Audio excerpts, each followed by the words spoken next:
Bismillahirrahmanirrahim. Assalamualaikum warahmatullahi wabarakatuh.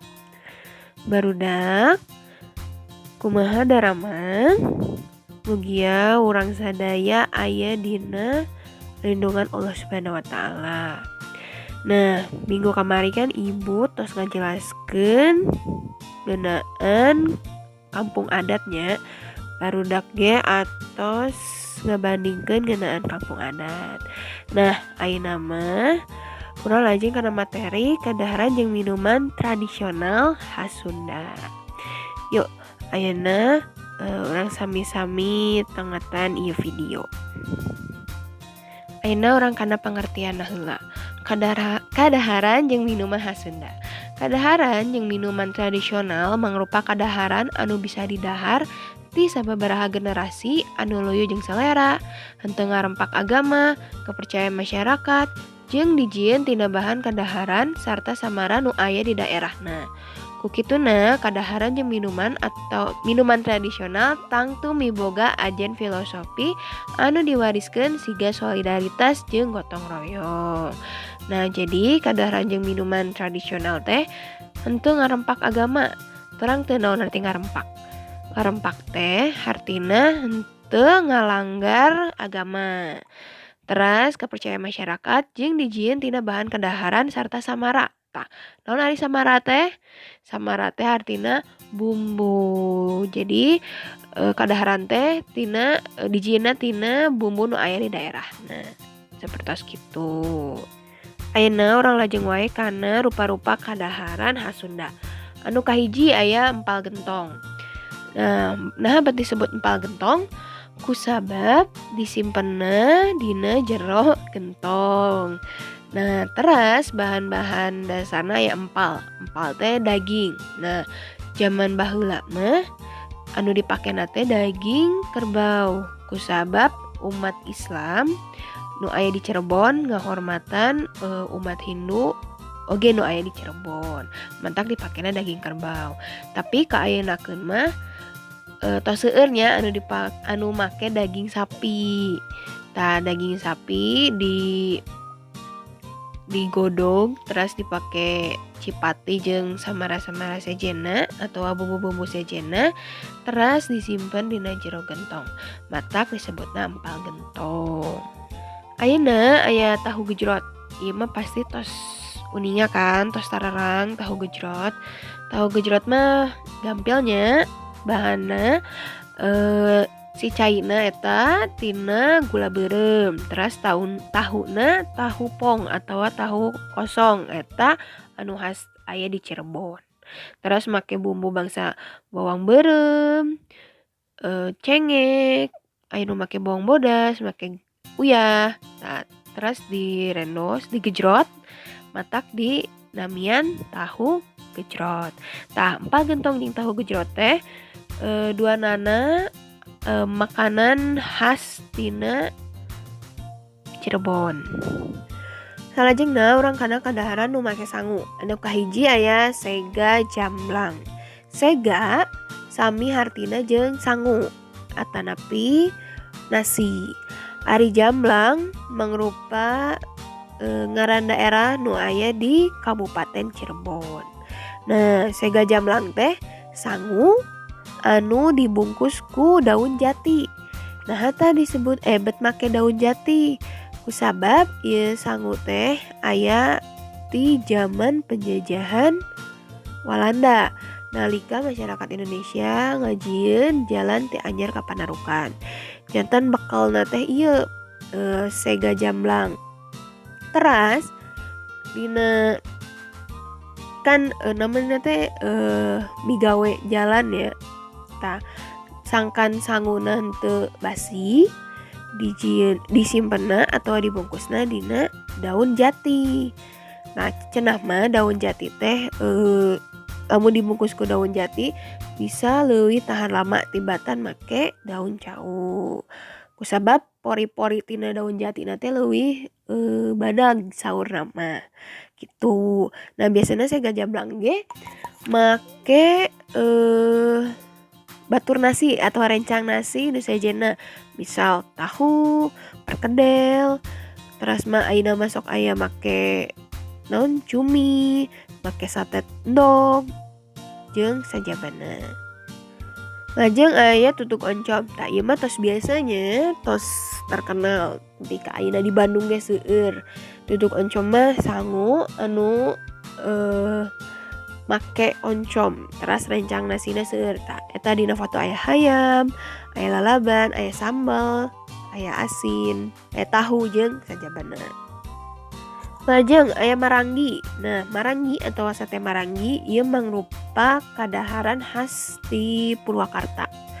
Tah, maranggi mah benten sareng sate nu sejenna. Ari maranggi mah teu make naon bumbu kacang ya, tapi mau make kecap unggul.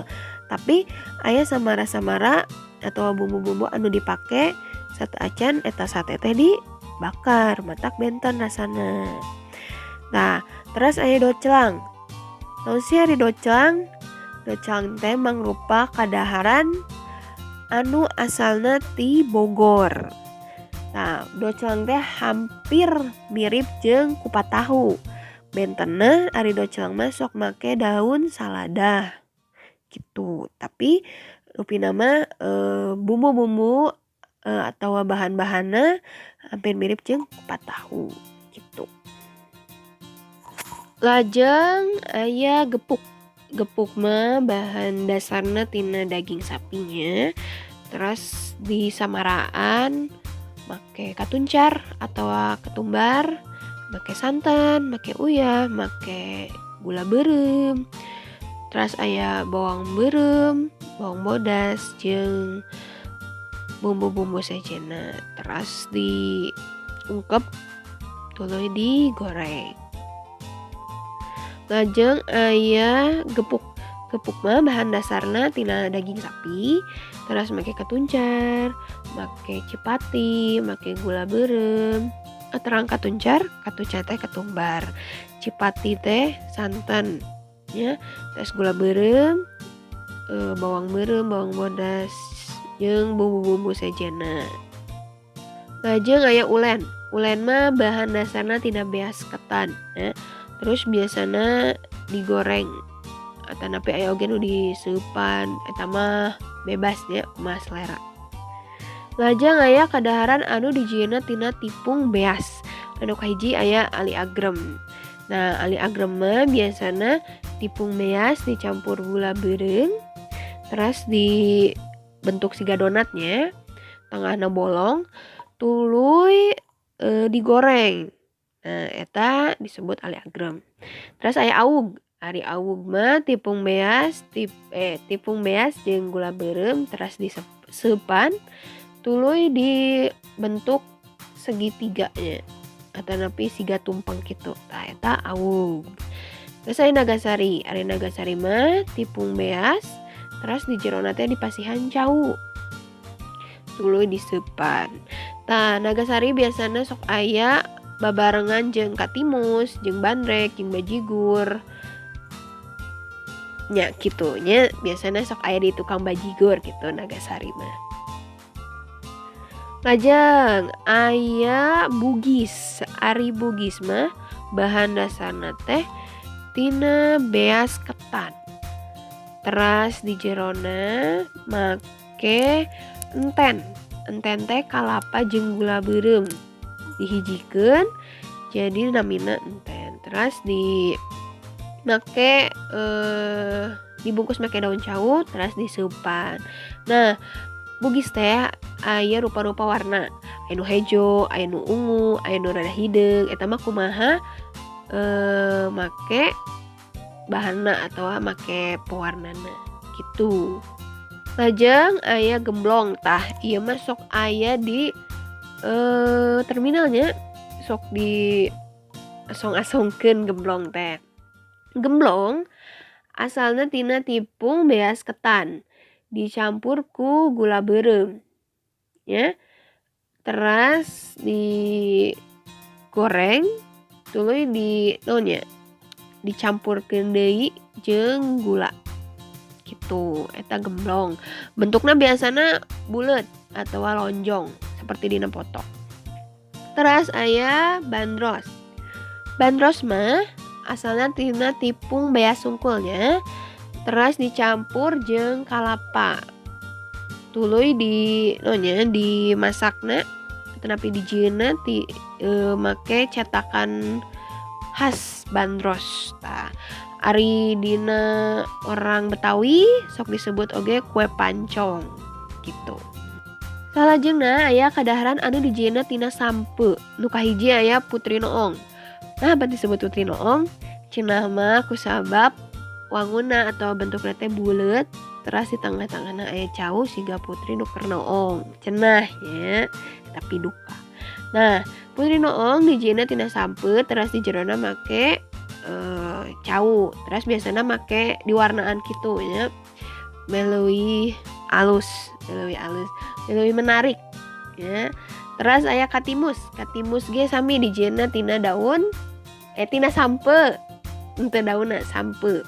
Nah, terus make gula beureum, terus dibungkus make daun cau, tuluy diseupan. Nah, eta katimus. Nah, katimus Nagasari sok aya dina tukang bandrek jeung bajigur gitu. Lajeng kadaharan anu dijieunna tina aci. Ieu mah pasti tos tararang nya. Aya cimol, cilok, cipuk anu paling terkenal nya. Cimol mah digoreng, cilok mah diseupan, ari cipuk mah bentukna wangunna biasana kotak atawa buleut. Ari cipuk mah biasana aya campuran kerupukna, jadi henteu ngan saukur aci hungkul. Matak disebutna cipuk, aci kerupuk. Cilok, aci dicolok, cimol, aci di mol-mol atau digemol gitunya.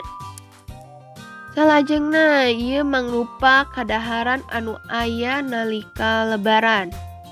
Pas aya dina mangsa lebaran. Nu kahiji ranginang. Ranginang mah tina beas ketan anu digoreng ya. Ranginang biasana ayana di kaleng kongguan. Teu ketang ranginang biasa nyesok disuguhan gitu nya.